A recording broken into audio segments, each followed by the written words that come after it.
In today's video, I'm going to go over 5 misconceptions that are commonly made about the American Civil War. Number 1. The origin of the word hooker. The rumor about how the word originated is that Civil War Major General Fighting Joe Hooker, who Ulysses S. Grant in his memoirs called a dangerous man, not subordinate to his superiors, and his staff were very unprofessional, and would spend their time on leave in their favorite place in the world. This place was brothels. So the story goes that this is how the word hooker started.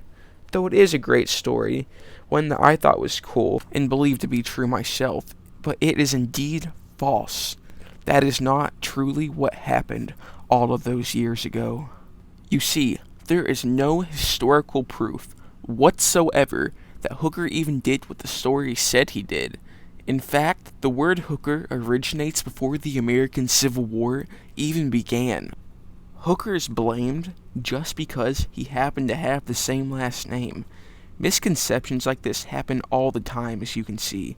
Places have the same name as famous people in history, so people just assume that is what the place is named after. The word hooker being used as a slur for a prostitute began in 1845. It is defined in John Russell Barnett's Dictionary of Americanism as a strumpet, a sailor's troll.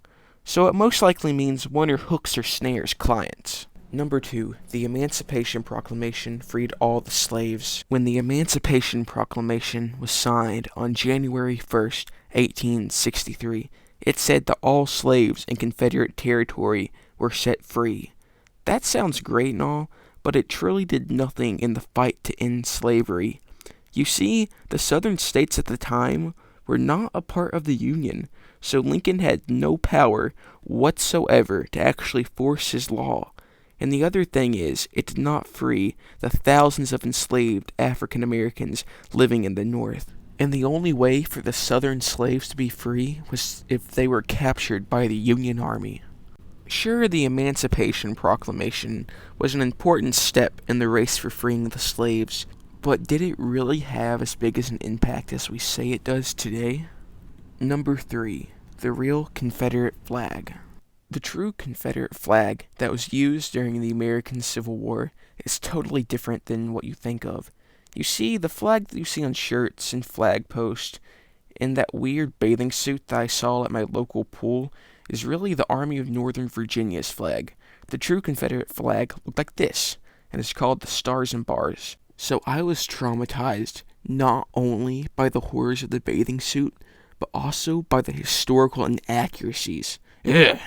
Number 4. Lincoln and the Gettysburg Address. Okay, hear me out. I was going to do one misconception, but I have fallen into a rabbit hole of misconceptions, so I'm going to do all of them. The first one with the address was that it was written on the back of an envelope. This is entirely untrue, because we have found several drafts of the speech that Lincoln made, so no envelope here. Another one of the major myths that is totally untrue is that Lincoln wrote the speech on a train. We can prove this again by using the draft copies and how neat and steady the handwriting is. So that shows us that there's no way Lincoln could have written it on a train. I personally believe that this rumor started because Lincoln didn't have his final draft done until he arrived at Gettysburg. The last misconception made about the address that I will talk about is that everyone loved the speech.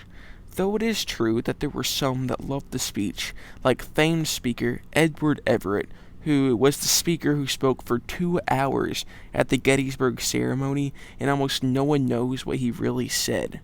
He told Lincoln, after Lincoln was done giving the Gettysburg Address, that I should be glad if I could flatter myself that I came as near to the central idea of the occasion in 2 hours as you did in 2 minutes. But not everyone shared that love for the speech.